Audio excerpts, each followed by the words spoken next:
Recording is now in progress. Would I like to welcome our first speaker, who is Dzaier. She's the chair of the Green Party's Disability Group and co-Equalities and is a diversity officer on the party's executive, speaking in a personal capacity and a member of a SCAD steering group. Over to you, Dzaier. Thank you, Rachel, and thank you to everybody for coming.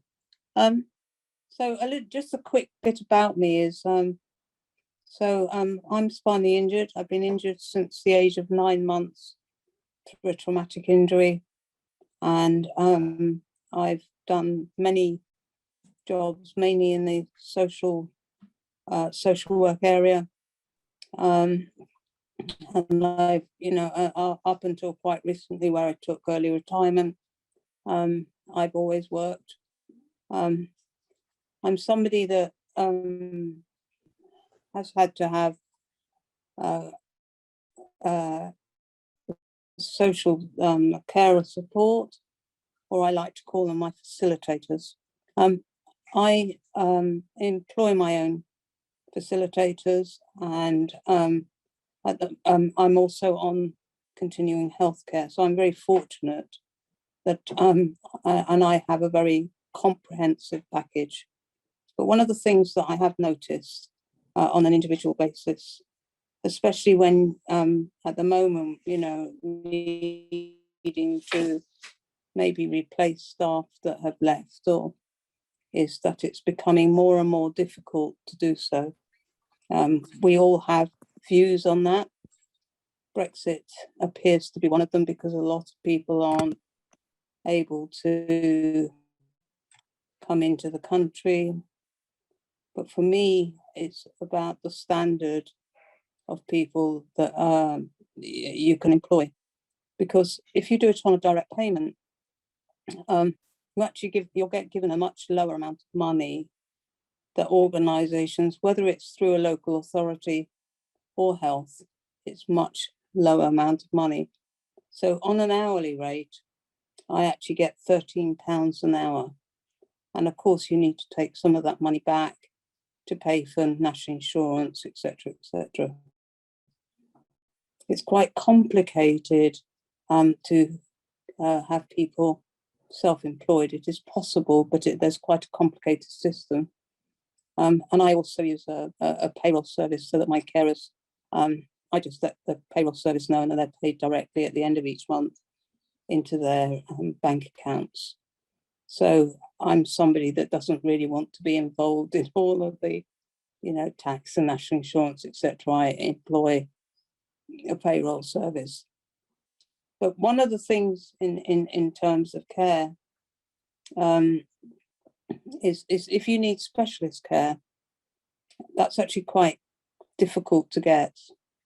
And as somebody spinally injured, I do need to have people who really understand my disability, and have an understanding when I could be in trouble, and give me the support I need.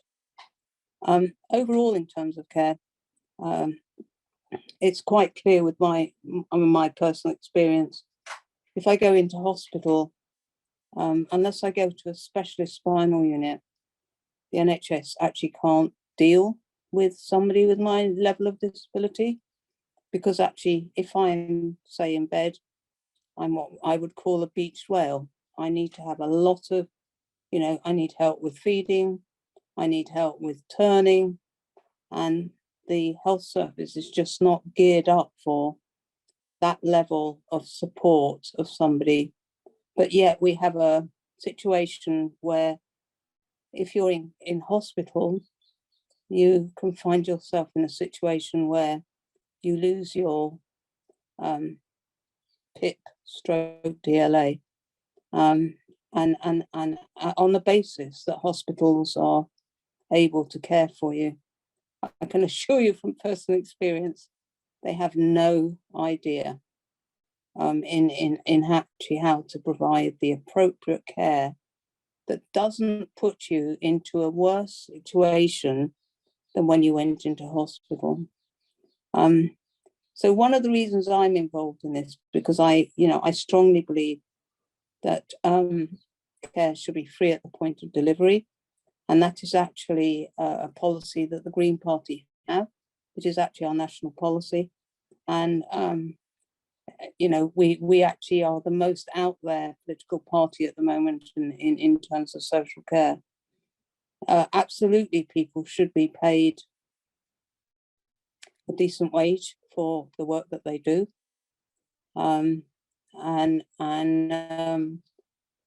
We also believe, and I believe, that the unpaid carers should not be given the pittance that the state gives them, with a caveat on that they actually have to do a minimum of 35 hours per week. So it kind of works out about £2 an hour. It's appalling. And we really need to make massive change. And I kind of are calling out to allies to actually support us as disabled people in making massive changes to the way care is distributed and how you get care in this country. But also the most important thing is disabled people or senior people, we actually need to be in the forefront of our care and care packages. It's important that we are the main voice, and that we need to, and what's happening at this moment in time, especially now that health and social services have joined together, care packages are being cut. What's actually happening is that they're using the medical model, which is not what disabled people support. Very few people nowadays are getting any support hours to be able to do things outside of just basically getting them out food. So the whole concept of being an active member of society is being eradicated. And one of the things that I feel that we really also need to be calling upon is the professionals, including social workers, should not be there to be gatekeepers for the organisations that may be funding you. And that is very much happening at the moment. And I'm sure many of you see on Twitter, in the news, the realities of what is actually happening to disabled people and senior people. And I also remind people in many events that I'm at that actually we pay taxes to the National Health and to our government. At some point in our lives, we will end up with some form of long-term health condition and disability. That's just the fact of reality, because if we live a very, very ripe old age, it is likely that we will end up with something that is in terms of being aged. So we all at some point in our lives will be reliant on the care services that the country does or doesn't provide. So that's one thing. The other thing is, I don't think people understand that 20 to 25% of our population, it is a huge percentage, have a long-term disability or health condition. And I believe that when you add in carers, friends, family, the people who are affected by all of this is more like 40% in terms of the poor care facilities in this country. And, we've got to find a way of getting things changed, get our government to change things. And the other thing is 15% of the world population have a disability. And one of the legacies of the Tokyo Paralympics was, and it's called #WeAreThe15, was actually about trying to eradicate disability discrimination worldwide. by 2030. And, you know, I hope that we actually will succeed in doing that. Yeah, so, I mean, really, it's a hard time, but I think that we need to be being much more public, much more active about raising this issue in terms of social care, and what a disgrace it is at the moment for thousands, hundreds of thousands of people in this country. And I suppose coming from me is I'm actually saying, you know, help us do this. And we are an organization that we're trying to actually make it a much more public debate. So yes, thank you. Thank you so much, Dzaier. That was a really valuable contribution, and we're all so painfully aware as disabled people that there just is not the support out there for us to live our lives to the full.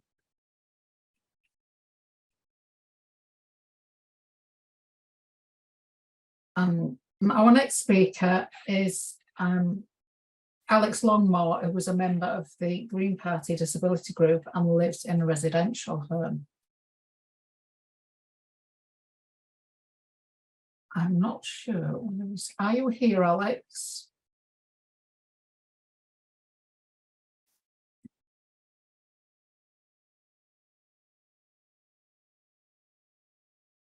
Alex is here.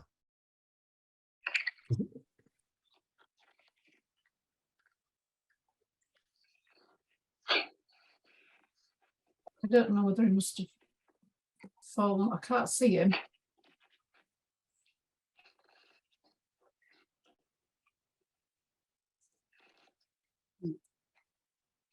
Sorry to interrupt.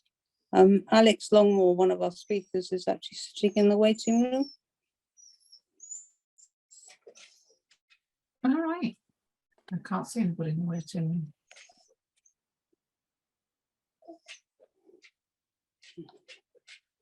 Sorry, did you hear that?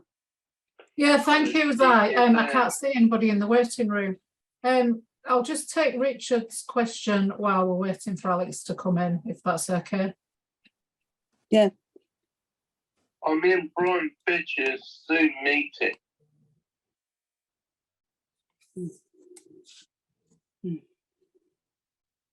And Mike, would you like a question? Yeah, sorry you can't see me, by the way. My camera's, I don't know where it's gone, it's withdrawn its labour. Yeah, I mean, just to add to what Dzaier has said, which is that, I mean, first of all, younger adults with disabilities are at least a third of all the recipients of social care, because in all the hoo-ha that comes out from politicians and the media, they talk almost exclusively about older people. And I think the quality of life for younger people of working age with disabilities has just so much deteriorated in the last 3 to 4 years. I mean, it's been going downhill anyway with the cuts in benefit and the raising of the bar with regard to social care eligibility, because that's constantly been raised. And the way the Care Act is used by so many authorities, I mean, I'm speaking as an ex-disability social worker, I'm now a brain injury case manager, but the way the Care Act is used, as is by many local authorities, they start from the point, now how can we get out of this? And they, try and use all the elements of the Act kind of in negative perspective to find reasons why somebody should not quite be eligible for a service. And, I have, I don't know, a special client who I've worked with for a long time is now sadly dead. And I cannot say that her death is not unrelated to the fact that her local authority, when she moved house 2 miles down the road from one authority to the next, the former authority having supported her and given her, well, at least some of what she needed, local authority, second one, then assessed her under the Care Act and said, because her needs were unusual in terms of the brain injury that she had, and she had certain abilities as well as some very pronounced disabilities, they more or less said she was faking it. And they completely cut her off and actually never reinstated that. There was legal action going on at the time of her death, but they continued to fight this. The amount of money, I'd be interested to know actually, Dzaier, whether the amount of money that local authorities spend on trying to fight eligibility as opposed to meeting people's needs, because I think in many cases they actually spend more trying to fight off their responsibilities. Thanks, Mike. That's a really valuable input, and thank you for sharing that. If we can just continue with the other speakers now. Is Alex here, Rachel? I don't think so, Don. I was going to ask you if you were happy to come in. Yeah. And then maybe Alex, when Alex gets here, he can do after me. Okay. Just introduce Don. Don is a disabled activist, author of the Lack of Care Act 2014, still available. Also treasurer and a member of the ESCAD steering group. Welcome, Don.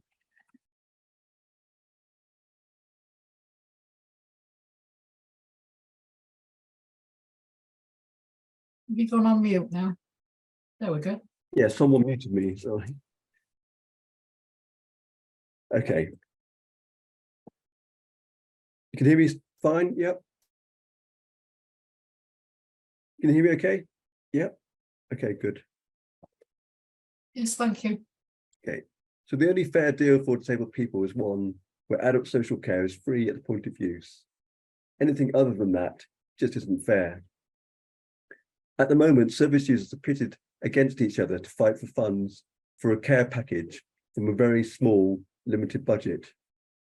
For all those who have the ability to self-advocate and get those extra pounds for their care package, there are many others who don't have the ability to self-advocate or have access to other advocacy and don't get those extra few pounds for their care package. This really is not fair.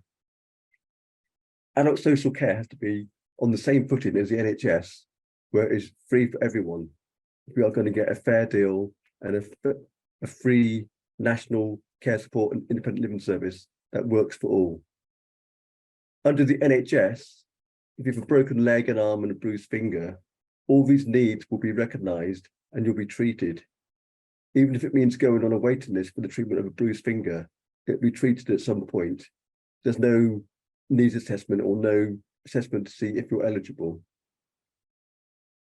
Under social care, if your needs, for instance, are being washed, dressed and meals prepared, but also you need help to go shopping and go out and visit family and friends, for many people who don't have the ability to advocate for themselves, only the basic needs are being met. The only sort of needs are being washed, dressed and meals prepared, whereas the other needs are not only just ignored, they're also not recorded as well.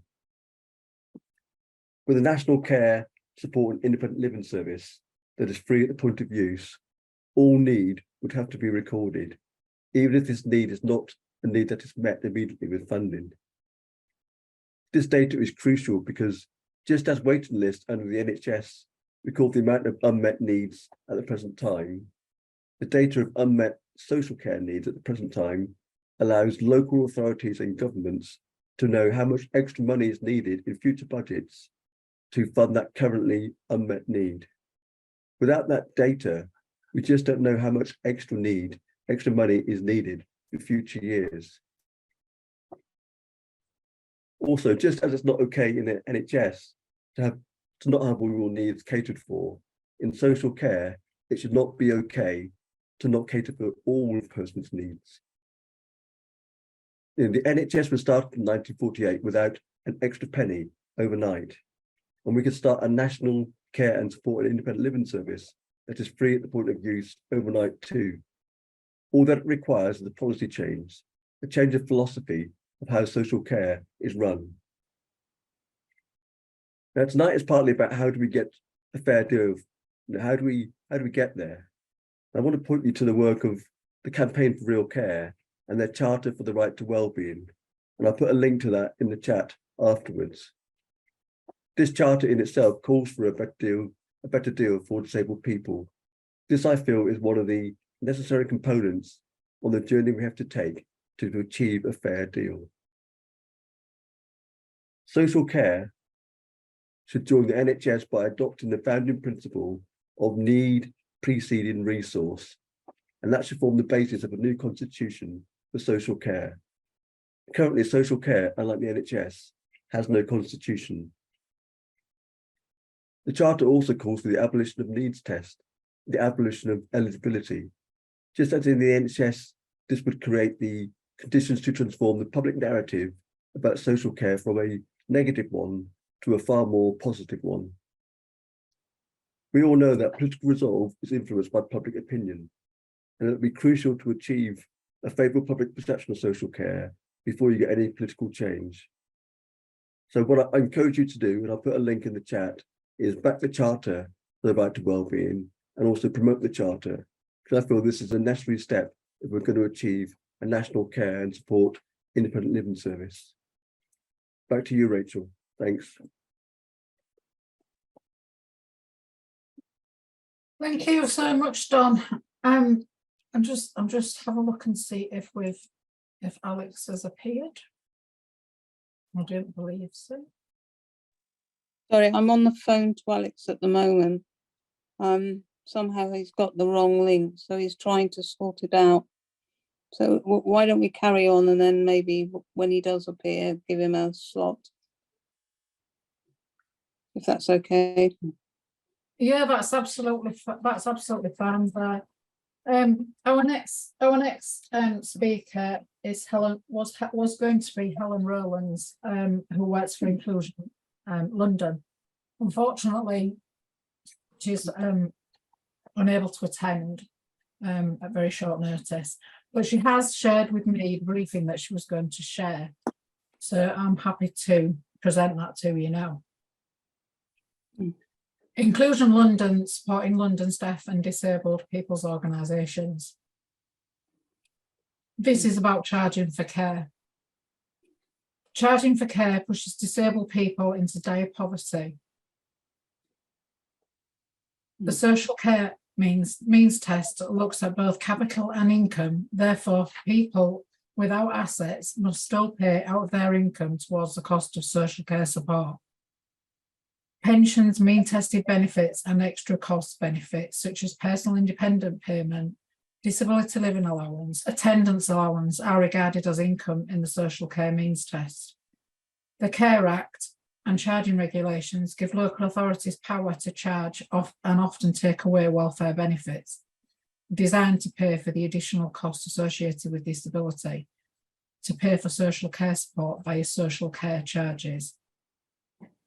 The reforms introduced by the Health and Care Act 2022 only make changes to capital means tests. Those changes will have no impact on people who are assets poor. This includes working age disabled people. Therefore, in order to protect people with the least assets, the radical reform to income means test is needed. The problem: disabled people with the highest support needs and no assets can be forced to give up to 40% of their benefits income to pay for basic care needs. This situation significantly disadvantages younger disabled people with high support needs, and those who are for other reasons cannot work and are not able to supplement their income. Having to give up their disability benefits for the essential support they need to live a normal life is pushing them into deep poverty.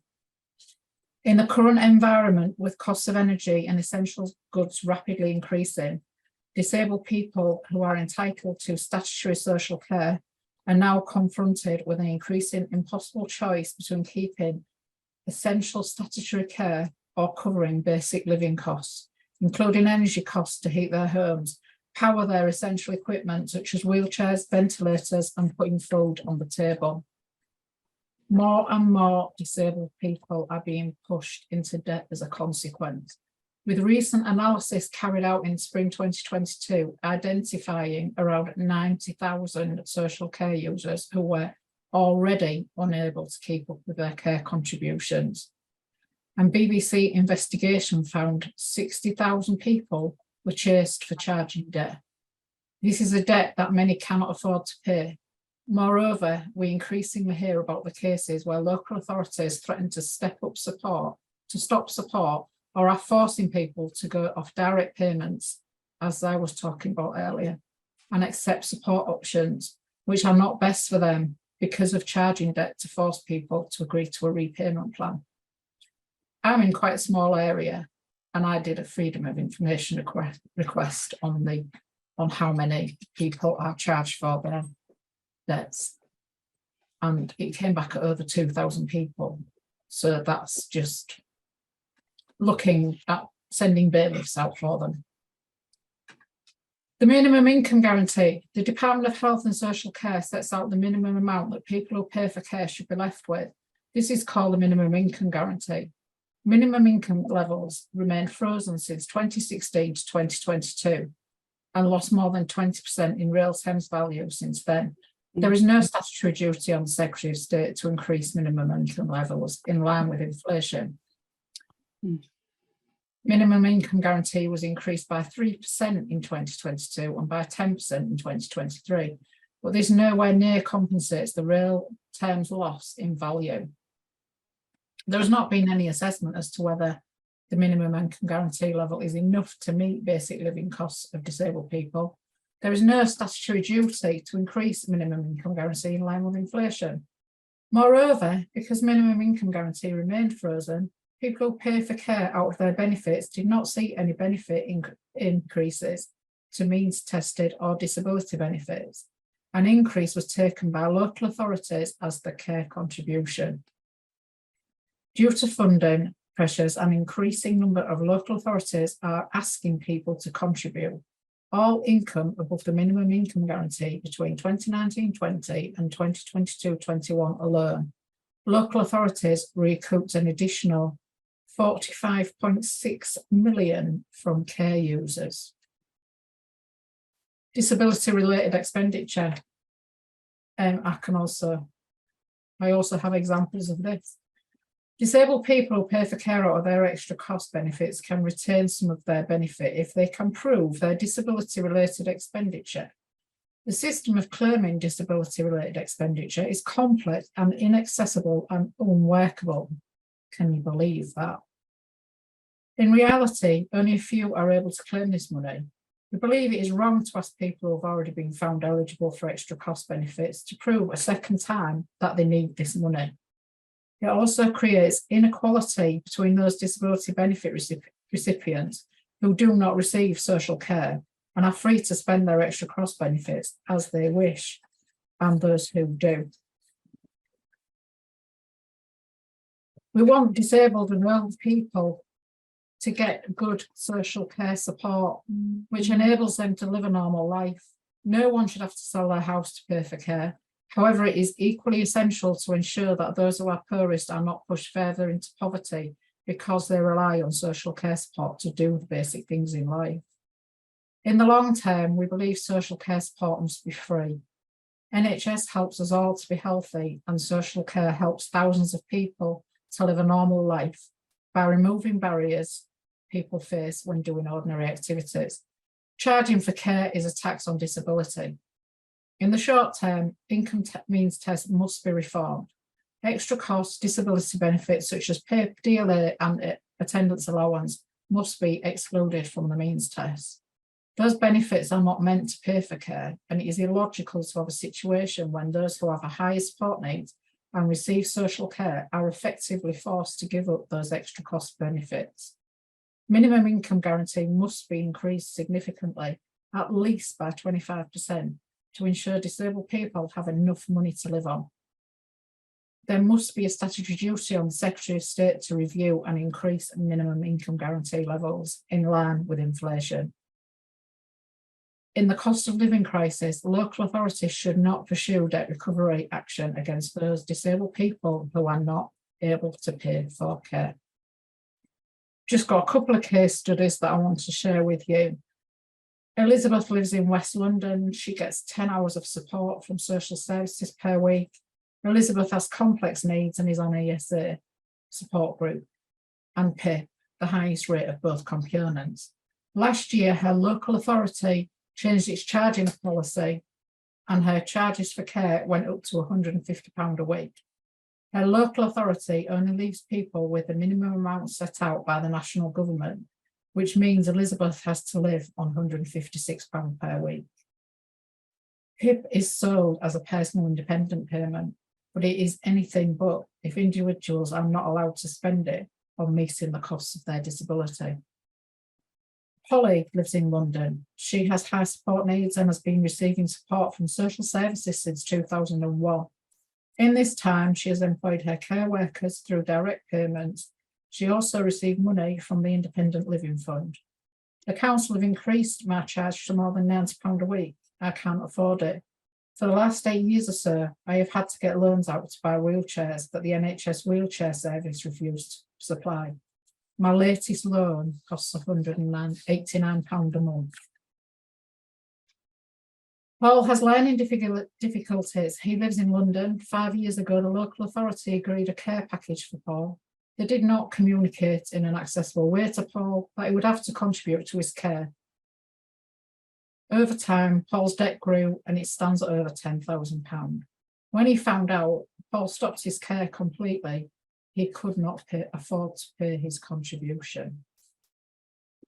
This is the reality. This is what is happening daily. I can add one to that of my friend who was on 15 hours of care a week and it got cut down to 10. Her needs haven't changed. She's also being chased by the council for the costs, and this just can't go on. Thank you. Zai, have you had any update?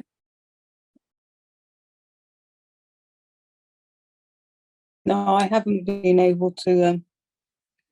I forwarded on an email which should have the link, but I haven't had anything. What I'm happy to do, if people to give Alex's story, because it's actually Alex is in residential care. If people are happy for me to give that story on Absolutely, behalf of Alex, absolutely, here. yes, I would say so. Yeah, go ahead, So, Zai. Alex is in residential care, and basically Alex's story was he has MS, and it was quite progressive. He has a now 18-year-old son. When he was his son was 8, his home had got to a point where he couldn't use the home, couldn't use the bathroom, was having to sleep on a sofa. And so what actually happened to Alex was that it got to such a point that he just couldn't cope at home, and his wife was struggling to support him as well. He'd made a request for buildings, works and adaptations to be made to his property, and basically the local authority for funding were very slow at coming forward. So what was Alex actually hit rock bottom through his mental health, and it was suggested to him that he could go into residential care for respite. 10 years later, Alex is still in residential care, because what actually happened was, after a month, and of course, one can understand that when you're in an environment that can meet your needs, you feel a lot better. What was put to him was, well, this is most probably the best place for you. So he feels, and having spoken to about this, I kind of feel that he was hoodwinked into going into residential care. He really would love to be at home with his family. And these are the things that he's lost. He's lost being able to parent his son. He's lost his relationship.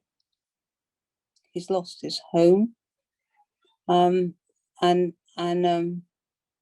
during COVID, he lost all connections with his family because, of course, his son was allowed to come stay overnight, but that all stopped. He had no connection with any family whatsoever.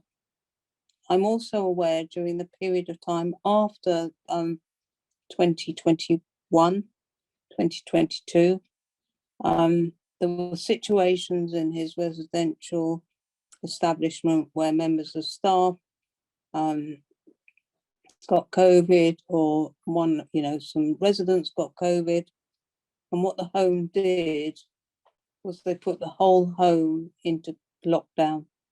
And I know of situations with Alex, where Alex hadn't been out of his room apart from going to the communal bathrooms for a month. Even though you and I were able to wander around in society, to meet people. He's also, over the COVID period, he was using oxygen therapy in terms of disability. During COVID, he had none of that. Well, had he been living in the community, he most probably would have been able to get that treatment, especially. Even today, his situation is that he's asked to be able to have some funding so he can actually, be with his son, who's now 18, an adult, outside of the home. And he's now waiting for social services to decide whether they will give some financial funding for him to be able to get a taxi to meet in town. He's not able to drive. He doesn't have his own vehicle, so he's absolutely reliant on either using taxi services or trying to book the residential home situation. He informed me today that the home that he is in was run by Sue Ryder. They have now decided to no longer be running the home, which is especially for people with neurological disabilities. And an organisation called has come in who runs homes, but it's for people with brain injuries. He, as a resident, was not asked what he wanted. He was just basically told this is what's happening, and that they will do the best to provide the appropriate services that he needs and will listen to the residents. We today talked about the implications of that may be for. So, for example, if they have a new resident who has head injuries and their behaviour, they're physically able, but their behaviour could be quite active, possibly violent. If Alex is in bed or not in his electric wheelchair, he will be in his room as a sitting duck. And there were many residents in this home that would be in that same situation. And of course, as a resident, he has no rights as to saying, this is what this is what I want. So one of the things that highlights about being in residential care is that you actually have no control over what happens to you. Organizations buy and sell residential homes and basically the residents in their residential establishments. And we have to understand it is their home, and maybe going to be their only home. They are commodities. They are financial commodities with no voice at all. So that's Alex's story, which is, for me, as a fellow disabled person, I find that really harrowing. Thank you for allowing me to tell you his story. And typically I'm here now. Oh, well done, Alex. Go, say your bit there. So anyway, as I probably told you, I was retired out of the police due to my multiple sclerosis, and I went to an old people's home purely for respite when I'd had a infection. But then I was given two choices by my social worker at the time, and we went to look at one, and it was depressing beyond belief. So we went to the other one, which is the home I'm currently in, which is the Sue Ryder home, Stagan home, and totally different atmosphere, and it all seemed good. So I started coming here for respite, and then was offered 4 weeks respite here. So I'm like, okay, I'll go with that. At the end of the 4 weeks, the social worker says, you can stay if you want, this can be your new home. I decided to sleep on it at my old home in Welling Garden. Luckily I did, otherwise I'd have been charged for the 4 weeks. But I just sneaked out of that. So I then became a resident. And there's been a lot of changes since. Most notable one that's ongoing at the moment is that Sue Ryder have done a big reassessment of all their bits, and they decided they can no longer handle neurological care and put it out to tender for any who would be willing to take it on. That has been taken on by the Disability Trust, and I've been to a meeting with them, which didn't fill me with dread, but you still feel really powerless in a lot of things, because these decisions were made by the higher ups within Sue Ryder, and we didn't get to really say, but I don't want to go with them, I want to stay here. But we are staying here. No residents are being moved out. So best I can hope for, despite my family only being, I'm trying to remember how far it is now, 15 miles or so away, if that. But because the social services couldn't see a way to make it accessible for me to get around the house, they decided you get to go into care. I've been laying here thinking, well, we could do this, this, and this, and that would be 25 for getting around.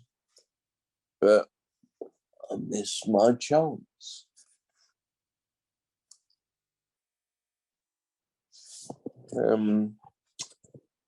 Not that much more to say. Have I missed anything?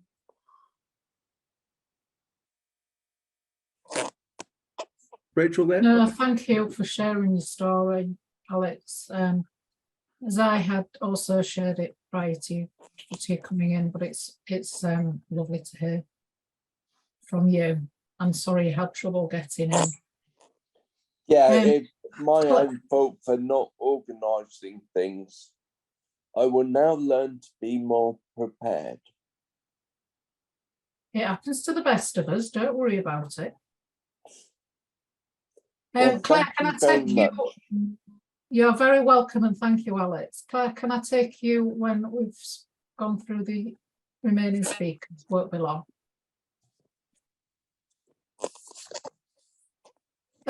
Right, the next speaker was going to be Andrew Gwynn. Unfortunately, he's been called away to Selby to campaign for the by-election and is unable to attend.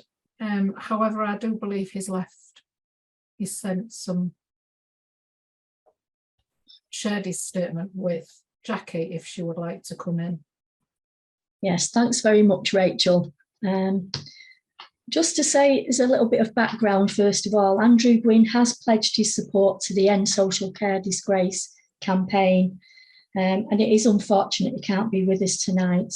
I am a member of his constituency and a member of the Labour Party, and the End Social Care Disgrace aims have been submitted from his constituency Labour Party to the Labour Party Policy Forum, and he was adamant that that should be the case.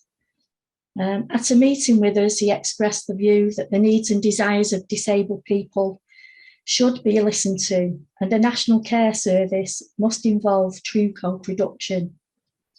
He did say that he wants to put the social back into social care. He's recently announced that acknowledged that the announcement of the government-backed plans to permanently close railway ticket offices is causing significant concern. And he said that not only will this decision cost jobs and livelihoods, it will make railway stations less accessible for disabled and vulnerable passengers. He will be making a submission to the government's consultation and fighting the decision tooth and nail. He does want an inclusive society. He sent this short statement as well, saying that I know from my work as Shadow Public Health Minister and lead for immunocompromised and clinically vulnerable people in the health team, just how important it is for disabled people to receive the care they deserve, whether it be primary care, mental health support or social care. The health and care system has been pushed to absolute breaking point, and it is older and disabled people who are paying the price.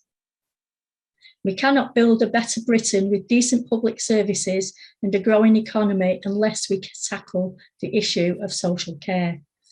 I'm therefore grateful for the work that End Social Care Disgrace and others are doing to raise awareness of the problems in social care, as well as campaigning with and on behalf of disabled people. For the last 13 years, social care has been totally neglected by the Conservative government. That must and will change under the next Labour government. And that's his message. Thank you. Thank you, Jackie. And our next speaker was also going to be Rebecca Long Bailey, but unfortunately she has been called away on constituency business. In my years of dealing with MPs, this happens quite a lot. So without further ado, is Claire still there from Win Visible, and would you like to speak now or ask your question? Thanks, Rachel. It was mainly a comment on the situation which Alex Longmore was describing. Well, thanks everyone for your your contributions, all very important information. That Invisible is we're also dealing with similar things. Just on the right to family life, wanted to mention that the Care Act Section 12 includes assessing the needs of the family, not just the individual, and relates to disabled mothers and disabled fathers as well. And we're pressing for councils to provide resources under the Care Act and the Children Act to support disabled parents, especially mothers, instead of the enormous spending on child protection measures, because a child or young person having a disabled parent is... So you want to do the hours thingy? Excuse me, Harriet, can you just put yourself on mute, please? A child or young person having a disabled mother or being the carer is seen as future harm that the child has to be protected from via fostering or adoption. And we're fighting that, and on Wednesday we're launching a Charter of Rights with 5 demands, which also cover the family courts. So when the chat goes on, I can put a link to the event in the chat, and also we would like to invite End Social Care Disgrace and the connected organisations to endorse the charter if you agree with it.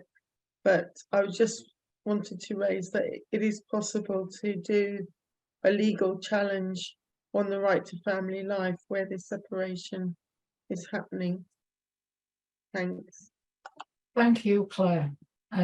Yeah, that's very important, and yeah, the chat should be going on shortly anyway, so if you can just drop that in the chat, that would be very helpful. Thank you.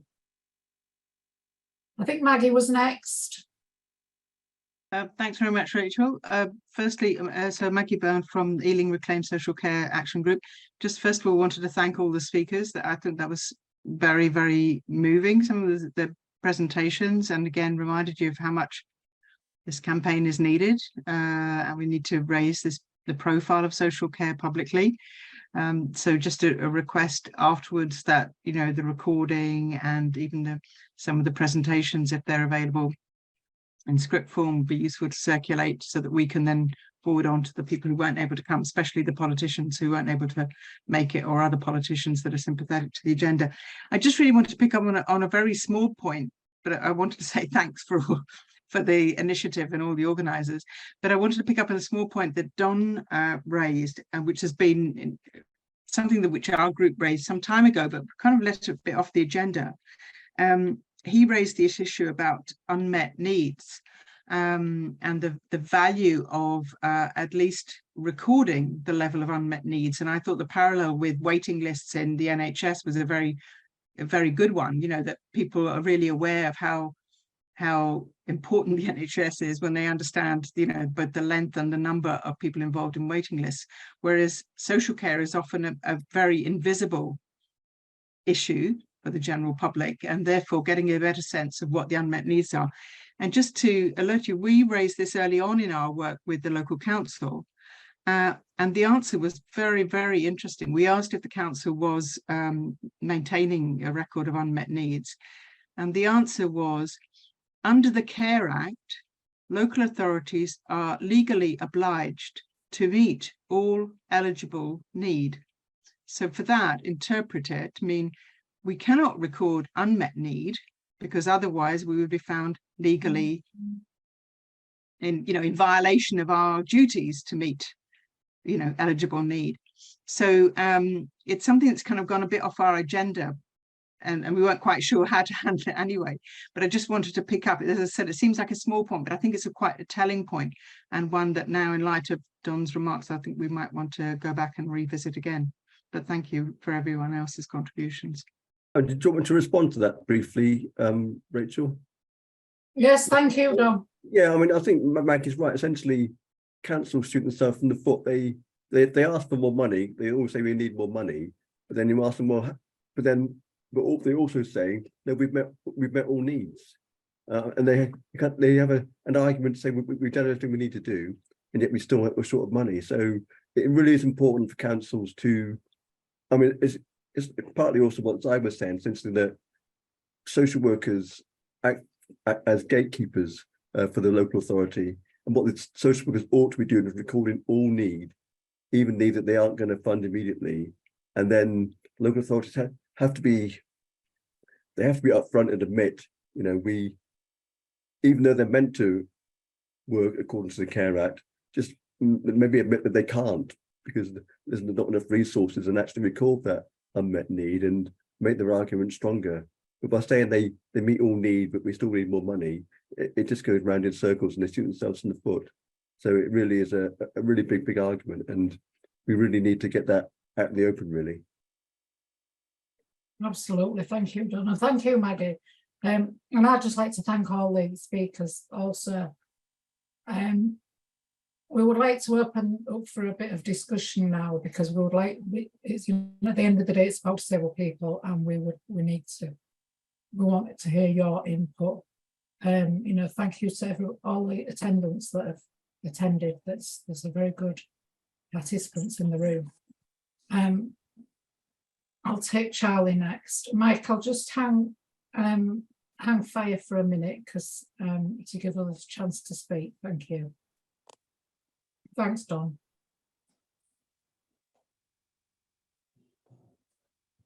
Hi, sorry. Yeah, just to follow on the conversation about unmet need, I'm part of the Campaign for Real Care that Don's been speaking about. And what you were saying, Maggie, about councils basically saying, oh, we are legally obliged to meet all eligible need. What they fail to admit and don't deal with is the fact that they actually have a power to meet need that's over and above the legal duty to meet need. And actually in the Care Act, the legal duty was supposed to be a minimum guarantee, not the total offer. And the power to meet need should make up most of what people actually get. So much more like the NHS, where you have a kind of the blue light services, and then above that you have so I was trying to mute this but failed. All right, you good? Sorry. Yeah, so you have the blue light services with the NHS, and then you have the most of people's needs met, health needs met via waiting lists. And waiting lists grow and decrease according to political will. Whereas with social care, there's literally nothing to push political will to actually push for basically unmet need, because there's no record of unmet need. So yeah, I think it's a really important thing to look at. And actually, if we can get the unmet need data, it's going to provide a huge amount of powerful data for us to campaign for the National Care Service, rooted in an understanding of actually how much unmet need there is. Thanks. Thank you, Charlie. Thank you for that. Dzaier, did you want to come back on that one as well? Not totally. What I just wanted to come on is, so tonight we've talked a lot about paying financially for care. There's one local authority in the country, because actually there's a massive misunderstanding again, is the law states that a local authority has to do a financial assessment. But what the law does not state is that they have to financially charge you. And there's one local authority in the country that actually doesn't charge for care. And I think you'll find that in 2024, Tower Hamlets, they're both in London, Tower Hamlets is about to do the same. What we don't know is whether they are going to make, raise the bar for need. But there is one local authority, and I think it's Hammersmith and Fulham. And Tower Hamlets are about to do the same in 2024. So really, another thing that we can be pushing through our contacts, etc., is to actually get local authorities to just not charge. Exactly. Kalichi? Hi everyone. Yeah, thank you for all the speakers. It was really, like personal to me, everything you said. Just wanted to comment on what this Dzaier said and Dawn, about the for me, there was time I was admitted in the hospital for 3 days. I had a little surgery. And after that 3 days, because of the complexity of the surgery, I was told that I have to have a carer overnight. And I said, okay, I told the hospital, you have to call the social services and let them know so they can arrange for my carers to stay overnight. And when they called the social services said, oh no, Kelechi's package does not include night stay. But according to the nurse said she explained to them that see what she has gone through in the hospital, and we discharged her, and we are scared she can't stay on her own throughout the night. It's just for 24 hours, just that night, that's all. And I was refused. Social services still declined to give me carers. So the hospital, like, okay, we've discharged you, we can't put you back in the hospital. We have to keep you in the waiting room and just monitor you because of an injection we've given you and a medication. We just monitor you for some hours. And I was hungry. And because I was not an inpatient, I was not given food. They just gave me a cold sandwich to eat. And I've not eaten because of the surgery. I didn't eat. I had not to eat for 24 hours. I was told not to eat for 24 hours. So I was hungry. After the surgery, I had sandwich. Then when the morning when I was discharged, nothing to eat. I was so hungry and I was there. It really, really hurt me a lot. And finally, I paused them. I told them, please, I want to go home because there's no need. They're not keeping me. Social services is not helping me, and I'm just here. So that one apart. Then another scenario that happened was I had to have hydro where you swim in the hospital. Oh God, sorry, I'm trying to get my words again. Where you swim in the hospital because of my spinal cord problems. And they said, okay, the hospital was like, you have to hydrotherapy. The hospital said you have to tell the social services to give you a carer to be able to join you in the pool. I called the social services and I said, please, can you give me a carer to change? It's just once every week. And it's 1 hour appointment just to help me out. And they bluntly refused it, and that really, really just went into just like, I begged and begged for it because I told them I can't miss this hydrotherapy because I'm in pains. And they refused it. And I still had to go. I had to manage myself. The hospital couldn't give me anyone to help me because they said it's not in their power to do it. This is something that we need to reconsider. This is what about these care charges is like. Then coming to my care charges, that one is another question altogether. I get 2 carers. And now because my care charges are too high, I have to, I'm thinking, should I remove 1 carer or should I even stop the carers at all? But I need the carers. And I have to have 2 carers because I'm susceptible to falling. I fall a lot, So To just ask you to wrap up now, if that's okay. Thank you. Yeah, thank you. Tony. Thank you. Thanks, Rachel, and thanks very much to everybody who's spoken so well and movingly. Can I just ask Charlie and Don if they know of any comparison of numbers of people, disabled people who've had an assessment of need by local authorities, and if not, whether it's worth considering an FOI campaign to get the levels of need, so that one answer to the fact that the local authorities can't declare unmet need is to compare levels of need in an area where it's better recorded.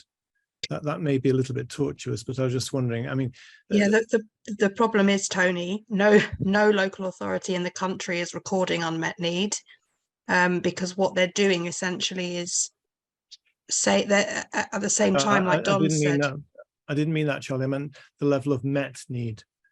If you could compare the level of met need, for example, if in comparable local authorities, one area had twice the level or 3 times the level of met need, then that's an argument that the other authority is falling down and neglecting disabled people.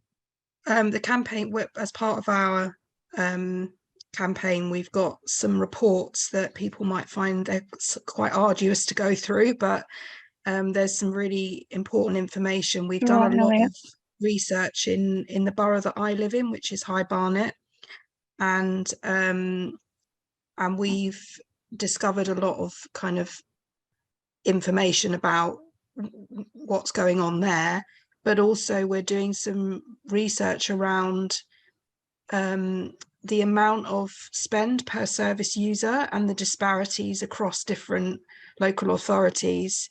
And actually, a very interesting piece of information that came out of that is that no matter how much money is spent, the outcomes are no better. So this suggests that they're just meeting whatever needs they think are eligible, but they're not actually the needs that people identify for themselves. So there's a huge misspend of resources, and yeah, it's like somebody mentioned earlier about how much money do they spend fighting people that are trying to get what they need versus actually spending money on the needs themselves. So we've got this, it's part 3 of our report called Unveiling the Truth About Social Care, and that should be coming out shortly, probably within the next couple of weeks. But we'd be happy to share that with everybody here. Thank you, Charlie. Is that okay, Tony? Yeah, thank you very much. Thank you. Thank you. Do you see? Have I pronounced that right? Hi. Can you hear me? Yes, thank you. Hi, I'm Josie. I am actually working for social care, community support, and doing rest assessment. I have no idea if what we do in Suffolk is the same as in any other councils. NHS and the social care has different funding. NHS was funded by, obviously, the central government, whereas social services was half-half. And when it comes to kind of needs, if like, I can't remember her name, the one that just says that she went to have that operation and she can come home because of no support. In Suffolk, if, you know, in the situation in her case, normally we have the NHS as a REACT team. They are the one that supports the community. If obviously social care cannot pick up. But as far as I'm aware, REACT team is not doing a sleep-in as well. What sleep-in, who does sleep-ins are the those that needs like the Macmillan and what is the other one? Mary Curie. If you are in that stage then, but not when somebody was coming home from the hospital. they just have the REACT team to follow them up. Not good, is it? No, no, not at all. Thank you for your contribution. I think Anne was next. Thank you.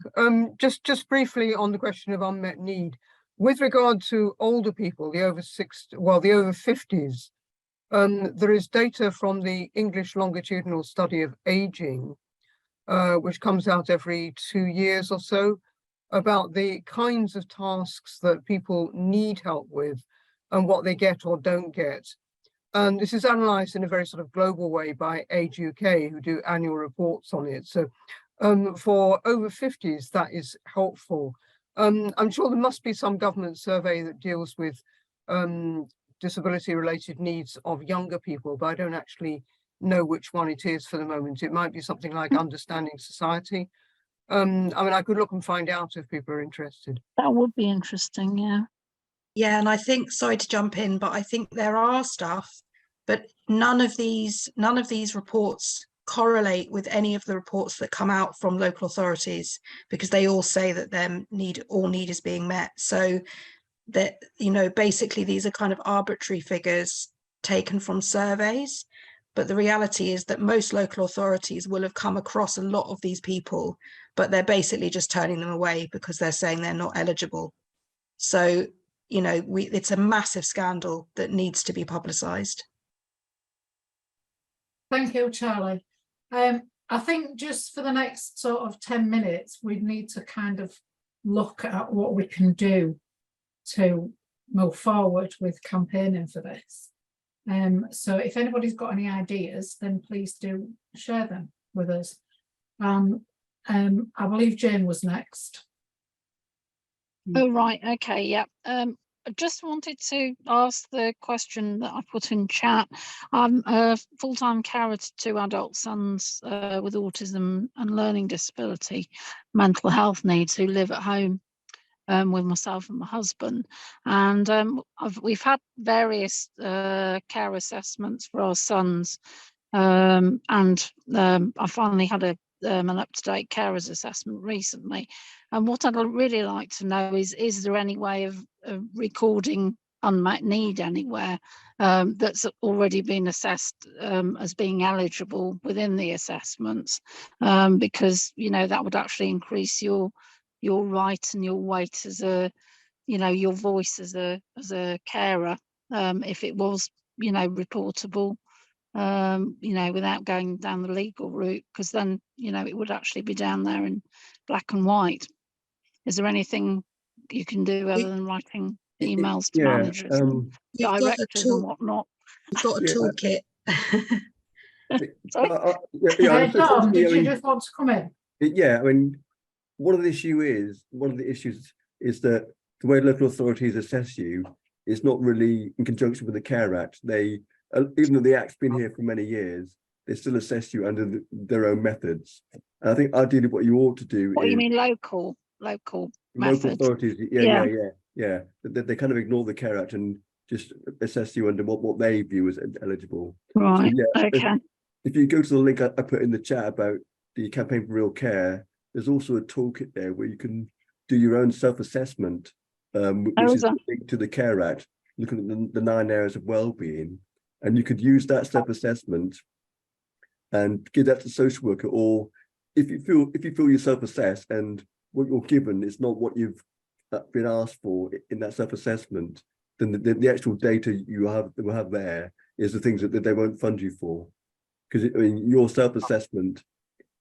Under the Care Act, you know, the service user is viewed as the expert in what their needs are, and so they ought to really use that self-assessment tool, that self-assessment as, you know, as being the main thing from which they should fund the care package. So I think if you do your own self-assessment, and that might help you, and then you'll be able to understand how much they don't actually fund and how much the gap there actually is.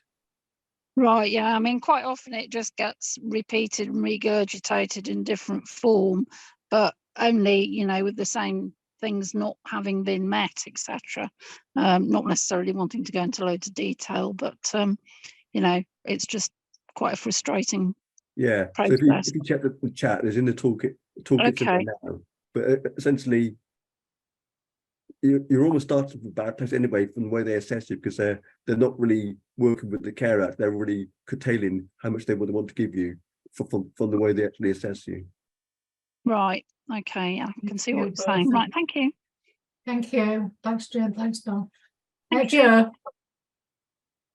Yeah, I'm just kind of, I'm wondering if I've fallen over yet another piece of information that I didn't have at the beginning 18 years ago when I started, sorry, 20 years ago when I started looking after my daughter. There's a duty of care on local authorities to meet assessed need. And we know that they're not doing it because they assess to meet exhaust rather than to meet the need that's required. But is that same duty on the NHS when they're assessing for continuing care? Because I've been through a very thorough assessment, which I suspect probably matches in many ways the documents that Don and Charlie are talking about at the moment. And the result of that from the ICB under continuing care was to say to me, well, if anything happens to you or your husband, then your daughter will be taken into hospital to be looked after. And we've already had from Dzaier, you know, the fact that people, my daughter has a very devastating neurological illness. She cannot move, she can't talk. She requires 24-hour nursing care. And there is no way that hospitals can look after people in Sarah's condition. I've always had to go in. If she's ever had to be in hospital for any length of time, I've been there with her. And it's like, is that care, is that responsibility, legal responsibility placed on the NHS as well as local authorities? Because that would be quite an interesting one to pursue, and certainly another very good reason for a national care service, which is not under the NHS or the local authorities. I would say, Joe, that those needs would be met under the Care Act via social care. So it would count as additional care within a hospital stay. So if your daughter needs extra support if she's in hospital, then that would be covered under the Care Act under her specific need. Sorry, I think you're misunderstanding, Charlie, but the idea is that if I die, right, they're going to take Sarah into hospital because 24-hour nursing care is too expensive. Right. So, but it was her needs would be the same. Her needs would be the same regardless. If she's taken into hospital, she still needs the same level of support. So she would still be eligible, and there would be a duty to meet those needs. And if the hospital can't meet the needs, then that's not legal. But that's the point, isn't it, Joe? That they're not prepared to do that. And I read an article earlier on that Claudia Webb had written around integrated care, and to me that's where this comes into it, because it's part of the package, it's part of the full package. So there's still got to be that responsibility across both organisations. I'm conscious that we're running out of time. I'm just going to take Nikki from DPAC, and hopefully we might be able to come to the others that have spoken previously before the end. Thank you. Hi, on the question of what we can do next, I was very, very moved by the video that Social Care Disgrace put on their Instagram in the last few days, and I wonder if we could do more of the same, have short videos telling people individual stories and try and work with other organisations like People's Assembly Against Austerity and DPAC and other campaigning organisations to share these stories so that more people understand what's happening, because so many people would probably care if they knew and understood what people are really going through in their day-to-day lives. Thank you, Nikki. Yeah, that's really important. We've only just started the Instagram, and we've also started a TikTok as well over the weekend, because that video actually popped up on TikTok, and I saw it and was absolutely devastated. I have managed to get her in touch with Dawn. Oh, where's her name just gone? The MP for Brent, Dawn Butler, and because she's her MP. So hopefully Dawn is going to deal with it, because I've spoken to Dawn. But yes, I think that's a really good idea. And if anybody would like to just do, I don't know, even just a 60-second video, or because they tend to get a quick hit, just explaining what you're going through. And I'm sure we're happy to share it on our social media. Thank you, Nikki. That's really important input. Dzai. Yeah. Two things. One is just responding to overnight care. That's actually not true. People do need to have overnight care, but don't necessarily have to have somebody live in.